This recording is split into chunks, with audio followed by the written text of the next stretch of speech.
Nggih. Sampun saya kirim Ibu filenya. Hmm.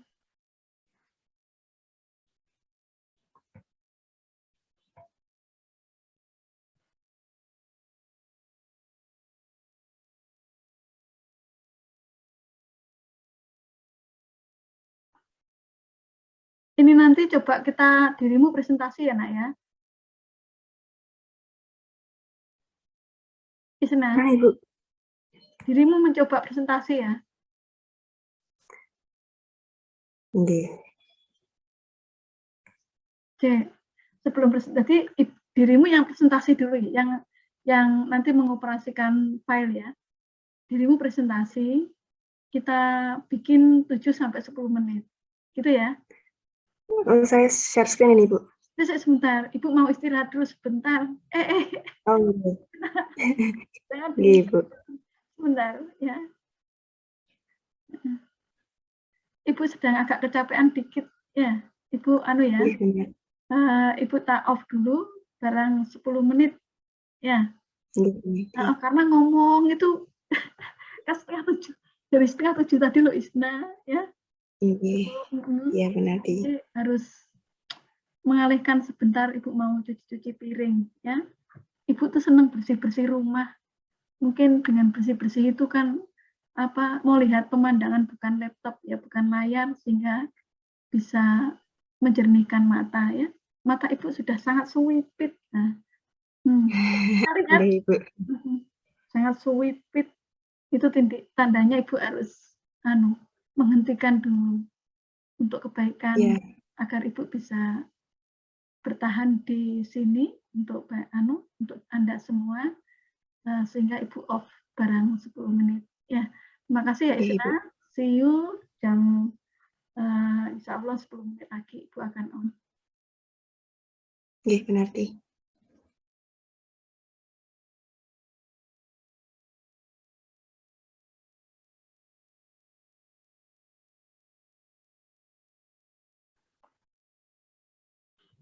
Isna, kamu sudah di situ?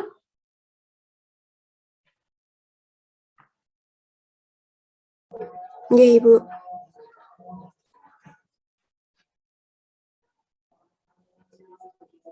Jika presentasi ya. Saya share screen berarti nggih, Ibu. Iya.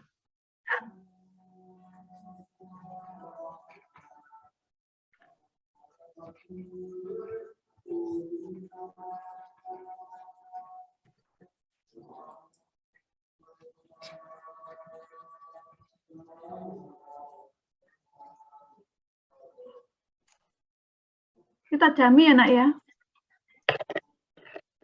Benar. Latihan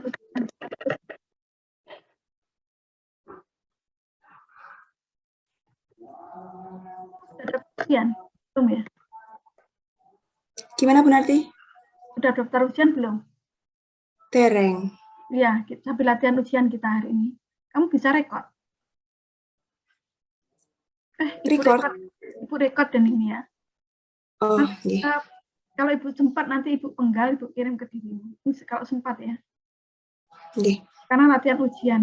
Nanti biar khusus pertemuan ini, khusus dengan dirimu ini, nanti bisa kau putar berulang-ulang ya. Latihan ujian ya kita. Yuk, sekarang silakan dimulai. Bismillahirrahmanirrahim. Assalamualaikum warahmatullahi wabarakatuh. Perkenalkan, saya Isna Nusa Kumalasari. Izinkan saya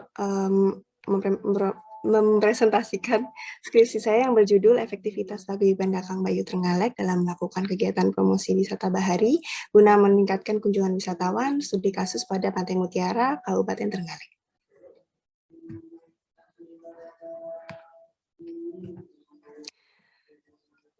Hal yang melatar belakangi penelitian ini adalah yang pertama ada pengembangan destinasi wisata baru. Di sini dalam penelitian ini yang dimaksud destinasi wisata baru adalah Pantai Mutiara di Kabupaten Trenggalek yang tergolong baru dibuka dibandingkan destinasi wisata yang lain yang ada di Kabupaten Trenggalek. Kemudian yang kedua adalah pemberdayaan sumber daya manusia, yang dimaksud adalah mengenai stakeholder pariwisata, yaitu duta wisata, yang bertugas untuk memperkenalkan destinasi wisata. Dalam hal ini, Duta Wisata Kabupaten Trenggalek, yaitu Kakang Mbak Yu Trenggalek, yang bertugas memperkenalkan destinasi wisata baru, yaitu Pantai Mutiara.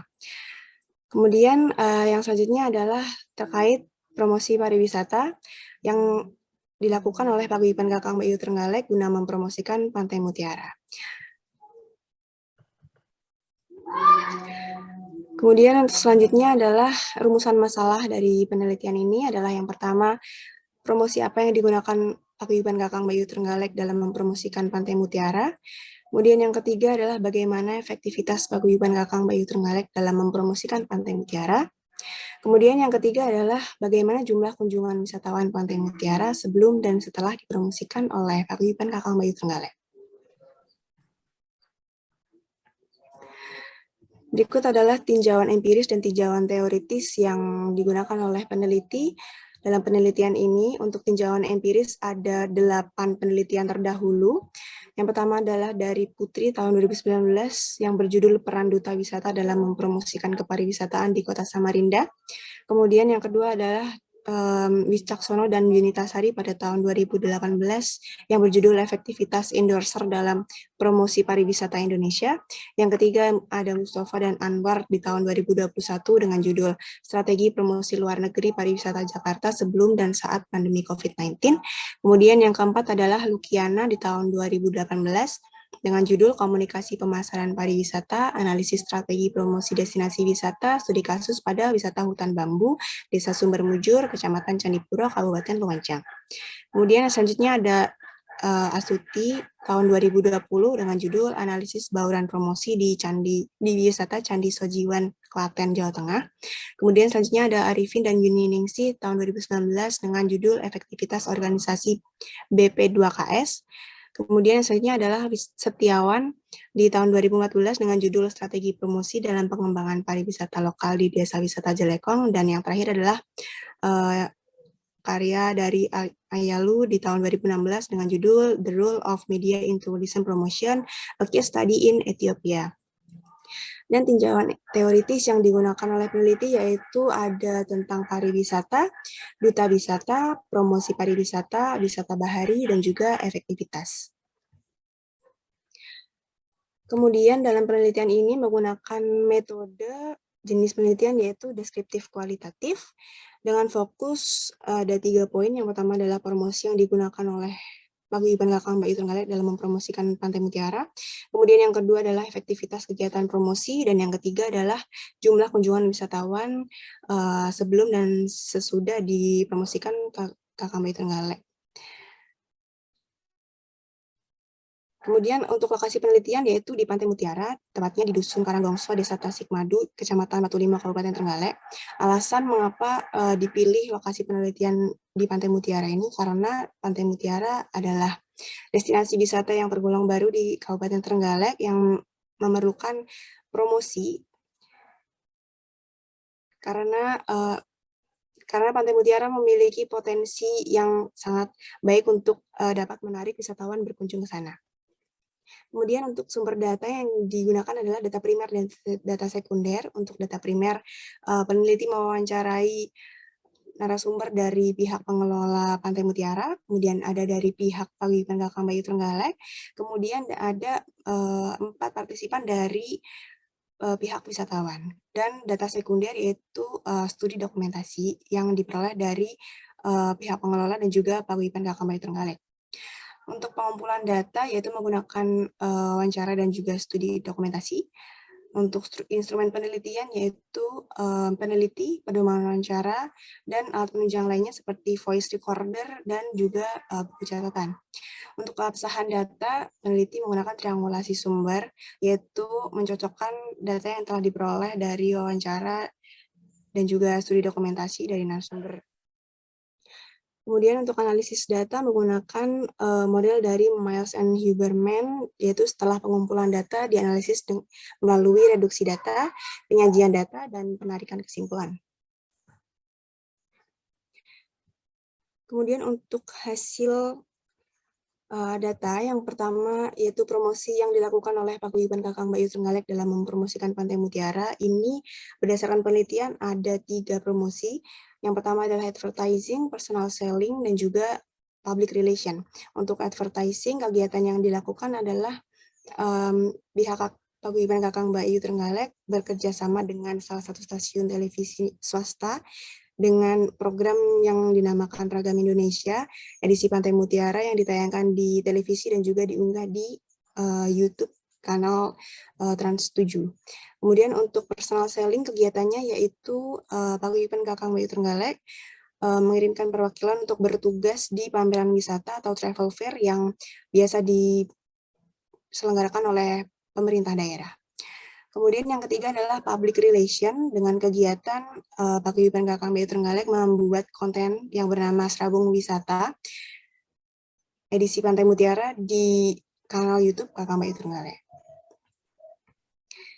Kemudian selanjutnya adalah efektivitas Paguyuban Kakang Bayu Trenggalek dalam mempromosikan Pantai Mutiara. Ini peneliti menggunakan teori efektivitas dari Duncan dalam STIRS tahun 1985 yang meliputi 3 indikator yaitu pencapaian tujuan, integrasi, dan juga adaptasi. Untuk pencapaian tujuan ini berdasarkan penelitian menunjukkan bahwa terjadi peningkatan jumlah wisatawan Pantai Mutiara periode 2017 dan 2021 yang merupakan 2017 adalah tahun sebelum dipromosikan Kakang Bayu Trenggalek dan 2018, 19 hingga 21 itu setelah dipromosikan Kakang Bayu Trenggalek. Kemudian yang kedua adalah integrasi. Berdasarkan penelitian menunjukkan bahwa kegiatan penyampaian komunikasi dan sosialisasi promosi Pantai Mutiara ini dilakukan melalui ketiga promosi yaitu advertising, personal selling, dan juga public relation. Kemudian untuk adaptasi, berdasarkan penelitian menunjukkan bahwa kemampuan adaptasi anggota Kakang Bayu Trenggalek dalam bertugas sebagai duta wisata, baik itu di destinasi wisata, di travel fair, atau dalam bertemu wisatawan, itu sudah baik karena ditunjang oleh pembekalan soft skill ketika mereka sebelum bertugas menjadi duta wisata. Kemudian ini adalah grafik dari jumlah kunjungan wisatawan Pantai Mutiara tahun 2017 hingga tahun 2021. Dari tahun 2017 hingga tahun 2020 mengalami peningkatan, sedangkan untuk tahun 2021 mengalami sedikit penurunan karena sempat ditutup karena adanya pandemi COVID-19. Kesimpulan dari penelitian ini adalah yang pertama, promosi yang digunakan Paguyuban Kakang Bayu Trenggalek dalam mempromosikan Pantai Mutiara itu meliputi 3, yaitu advertising, personal selling, dan juga public relation. Kemudian yang kedua adalah efektivitas Paguyuban Kakang Bayu Trenggalek dalam mempromosikan Pantai Mutiara yang diukur dengan 3 indikator, yaitu pencapaian tujuan, integrasi, dan juga adaptasi menurut Duncan sudah efektif. Untuk saran dari peneliti untuk Paguyuban Kakang Bayu Trenggalek yaitu yang pertama membentuk tim khusus pembuatan konten promosi destinasi wisata. Yang kedua adalah memanfaatkan media sosial secara lebih aktif lagi dalam memberikan informasi terkait destinasi wisata. Kemudian yang kedua untuk pengelola Pantai Mutiara, yang pertama membuat tim khusus promosi Pantai Mutiara. Kemudian yang kedua adalah mendokumentasikan dan mengunggah momen wisatawan di Pantai Mutiara di media sosial. Dan saran untuk peneliti selanjutnya adalah melakukan penelitian yang merumuskan tentang efektivitas kegiatan promosi yang dilakukan oleh duta wisata dengan pendekatan kualitatif dan menggunakan metode pengumpulan data observasi partisipatif sehingga peneliti mengetahui secara langsung proses kegiatan promosi yang dilakukan oleh duta wisata. Ya, sekian presentasi dari saya. Terima kasih. Oke, bagus ya. 10 menit, Mas. Ya, keren. Ya, tidak semua orang bisa. Biasanya orang itu terkesima di bab 1. Ya. Jadi kalau ditanya tentang mengapa kamu ngambil skripsi itu, jawabannya apa? Permasalahannya apa? Kok ambil skripsi efektivitas apa nak skripsimu judulnya? Efektivitas paguyuban Kakang Mbak Yu Trenggalek dalam melakukan kegiatan promosi wisata bahari. Apa permasalahan di tempat penelitian itu ambil judul itu? Karena Pantai Mutiara ini merupakan destinasi wisata yang baru dibuka di Kabupaten Trenggalek dan tahun berapa toh? Tahun Biasa 2000. Ya, di ujian begitu belum selesai menjelaskan, dosen pengujinya langsung bertanya, ya tahun berapa itu? Tahun 2016 baru diresmikan, Bu. Terus, masa baru seperti itu? Iya baru, Ibu, karena ya masih dalam pengembangan sekarang ini. Seperti itu. Jadi tentang baru dibukanya Pantai Mutiara dalam itu konsep pengembangan wisata itu baru dah. Kalau belum baru itu patokannya apa? Kan sudah 6 tahun yang lalu bedanya. 7 tahun. Kok baru ya? Kamu catat ya, kamu kasih cari literatur. Baru itu maksudnya apa? Ya. Ya, Bu. Karena kita harus punya ini ya, ibaratnya pagar ya, mumpung Ibu tanya sekarang daripada nanti di ujian gelagap gitu ya. Enggak, jangan-jangan itu kamu anggap pengembangan baru, tiba-tiba bukan permasalahan loh akhirnya. Berarti bukan permasalahan, skripsimu oleh bubar. Oke, Ibu setuju ya. Karena permasalahannya itu adalah destinasi wisata baru. Maka kemudian perlu evaluasi toh peran dari Kakang Mbak Yu tadi. Ya, ngono Isna. Gitu ta? Iya, benar.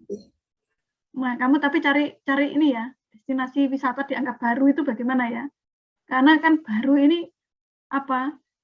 Berbeda ya. Kita meluncurkan apa HP, apa produk dengan meluncurkan destinasi itu kan tentunya beda ya. Kamu cari ya. Terus apa selebihnya SOK ya. Sudah siap ujian kan ya? Insya Allah. Terus ini sekarang kamu share skripsimu coba Ibu periksa. Di ringkasan, Ibu ingin lihat ringkasanmu.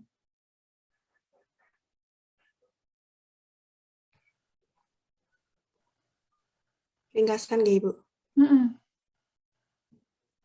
Kan semuanya sudah kan diperiksa kan, tinggal ringkasan kan, Nak? Iya. Kamu besar kan bisa. Apa bedanya ringkasan karo abstrak? Nah, niku. Nah, niku apa? Apa ya berarti?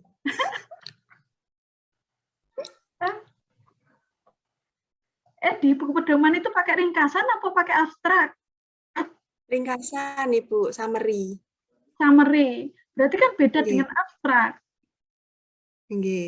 Ya, kalau abstrak itu adalah bagaimana kita bisa meringkas, ya, tapi bukan ringkasan, memberikan abstraksi atau gambaran tentang apa yang akan kita teliti, metodenya apa, ya, tujuan kita melakukan penelitian apa, pakai metode apa, ya, lalu hasilnya apa, itu abstrak. Tapi kalau ringkasan, itu namanya ringkasan berarti di situ ada bab 1, bab 2 kan ringkasan, nah, ya enggak? Oh, nggih. Kalau abstrak apakah ada bab 1, 2, 3, 4? Boten, pinter. Ya, itu bedanya. Nah, maka ringkasan itu boleh, 2 lembar itu boleh. Tapi kalau abstrak itu kan gambaran sekilas. Abstrak itu kan abstrak itu betul, abstrak itu gak jelas kan, Mas Yan, remang-remang. Tapi memberikan petunjuk, Mas Yan, abstrak ya. Iya enggak, abstrak. Abstraksi itu kan gambaran abstrak. Gambar abstrak itu kan tetap ada gambarnya enggak? Misalnya kita nggak gambar, kumpulkan buku gambar. Ayo anak-anak gambar, terus kita kumpulkan kertas kosong gitu. Ya, ke gurunya, ke guru gambar. Terus kita ditanya, ya, kamu stop dulu nak. Kamu tapi nanti lihat tuh abstrakmu ya. Ya, Nah, kita ini buku gambar kita storekan, nggak kita coretin apa-apa. Terus gurunya seni rupa pasti bilang gini, Dondo, nanti gambarmu abstrak Pak. Saya aliran abstrak. Ya. Lagi gambar apa? Ini Pak, gambar pantai yang sangat indah. Ya, tak jenis gak gambar. Ya, ya pinter-pinter aja ngeles. Ya, buku gambar kosong kan abstrak Pak. Bukan begitu. Abstrak itu tapi ada gambarnya. Tapi tidak begitu memotret semuanya. Abstrak. Tapi kalau ringkasan itu kan ada ringkasan bab 1, 2, 3, dan 4. Sehingga boleh lebih dari 1 lembar oleh sampai 2 lembar nggak apa-apa. Makanya untuk memberikan gambaran abstrak itu pasti ada kata kuncinya supaya orang itu lebih jelas memahami. Misalnya kata kuncinya, kamu ringkasan tadi kata kuncinya apa? Kata kuncinya efektivitas, promosi, paguyuban Kakang Bayu Trenggalek sama Pantai Mutiara, Ibu. Abstrak itu ada di abstrak, di ringkasan tidak perlu kata kunci, karena semuanya sudah jelas. Tapi di buku pedoman seperti itu, Bu. Oh iya tahu, buku pedoman ini salah berarti. Andre, salah gak tuh sois, ikut buku pedoman. Ya, tapi dalam pemahaman Ibu ya begitu, abstrak ringkasan itu seharusnya nggak perlu kata kunci, karena sudah jelas. Apa yang mau diceritakan itu sudah jelas. Tapi kalau abstrak, ya itu perlu diceritakan, karena bagaimana membuat gambaran bab 1, 2, 3, 4, 5 dalam 150 kata. Makanya akan perlu kata kunci, ya enggak? 150 kata kan berarti kan setengah halaman. Kalau itu dengan spasi 1 kan setengah halaman. Atau biasanya paling banter itu 350 kata. Makanya perlu kata kunci. Tapi kalau ringkasan, ya nggak perlu kata kunci, karena lebih leluasa, lebih ringkasan. Bab 1, 2, 3, dan 4. Oke, silakan nanti kirim filenya yang perlu Ibu tanda tangani, besok kamu bisa daftar ujian, gitu ya. Sebelum sambil menunggu itu, Isna, kamu baca kembali skripsimu. Pahami dengan baik. Apa yang ada tulisan Kak yang membuatmu khawatir, gak apa-apa didiskusikan dengan Ibu. Ya, kamu chat Japri ke Ibu, gitu ya. Ya, benar. Karena ini kan detik-detik keselamatan. Detik-detik detik-detik hal yang paling penting. Untuk bisa pede, bagaimana ya cara pede di ujian? Cara pede di ujian menurut Ibu itu ya menguasai apa yang kamu tulis. Meskipun kita pede, tapi kalau kita tidak mengetahui apa yang kita tulis, ya akhirnya nggak pede. Gitu ya. Walaupun kita itu orangnya minderan, nggak pede, tapi kalau kita menguasai apa yang kita tulis, menjadi pede nggak? Pede. Yakin bahwa yang mengetahui skripsimu itu adalah dirimu sendiri, kan kau yang melakukan penelitian. Orang lain kan hanya cek and recheck, ya nggak? Kami penguji itu nggak tahu tentang tempat penelitianmu. Yang tahu persis tentang apa yang terjadi di sana adalah dirimu, ya. Itu harus menjadi kamu camkan baik-baik sehingga kamu bisa lebih pede ya setelah menguasai. Kamu harus punya frame begitu. Oke, ada pertanyaan? Berarti yang ringkasan tadi saya tidak perlu meralat atau menghapus kata kunci nih, Bu, nanti. Yuk, hapusin aja kata kunci nih. Iya, apa sih, Bu? Tidak sama kayak pedoman. Tidak sama dengan pedoman. Ya boleh kamu hapus. Iya. Kamu cari di ringkasan itu lah nggak ada Ya wes kamu sering kata kunci, dikasih kata kunci. Nggak tahu Ibu, soalnya punyanya Hadita kemarin yang panjenengan kirim juga ada kayak gitu, sama kayak yang di pedoman. Jadi Iya, aku gimana? nggak lihat ringkasannya Hadita soalnya ya. Aku lihat Oh, karena waktu ya, semua itu karena waktu. Masalah kita kan waktu. okay. Karena hari ini Ibu baca, wis kamu kasih kata kunci wis, ya. Ibu selalu menyarankan hapus kata kunci, tapi kalau kamu seret dengan kata kunci, ono kata kunci. Ya, iya benar. Atau tidak usah lah, salah, Ibu ngerti salah ini. Nggak usah kata kunci, ya. Nanti bilang, bahwa ringkasan itu tidak ada kata kunci ya. Oke, siap Ibu. Setahu saya abstrak baru ada kata kunci, setahumu ya. Jangan menurut Bu Sunarti. Ya, itu kan gampang. Terus seharusnya kan tidak ada kata kunci. Ibu cangking kan nggak wis ya. Menurut dosen pembimbing saya untuk ringkasan tidak ada kata kunci. Ya, ada kata kunci itu di abstrak. Mana ya? Siap, nggih, Bu. Oke, see you ya. Selamat. Terima kasih Bu Neti. Sesuai dengan permintaan. Terima kasih Bu Neti. Ya, sesuai dengan permintaanmu kamu maju di ujian. Kamu selalu bilang ke Ibu, mungkin enggak Bu ya, Ibu saya maju semester ini. Selalu mungkin, nah itu tergantung pada dirimu. Selamat ya. Terima kasih Bu Nati. See you. Izin live Ibu. Oke, live lah. Ya, dengan penuh kebahagiaan. Bayu? Assalamualaikum Ibu. Waalaikumsalam.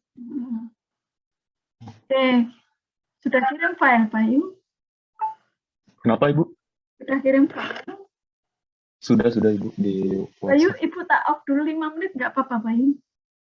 Oh iya, nggak apa-apa Ibu. Ibu tak off 5 menit. Ibu itu kalau itu ya.